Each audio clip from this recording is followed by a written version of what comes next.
So here we have our Mercedes Sprinter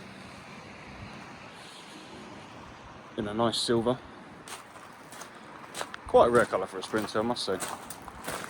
It's just done over 40,000 miles, long wheelbase, medium roof. It's progressive 315, so it does have aircon and a reversing camera. There is 3 seats in the front. The PSI markings on the bodywork. Very clean van. It's obviously owned by a fairly large company, having the PSI markings on there. Reverse camera at the top.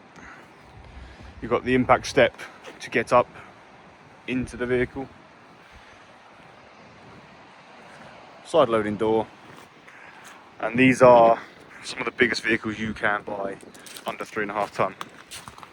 Obviously they make an extra long wheelbase with a high roof, but this is close to maxing out the entire space you can get under 3.5 ton. And it's available at Anchor Vans.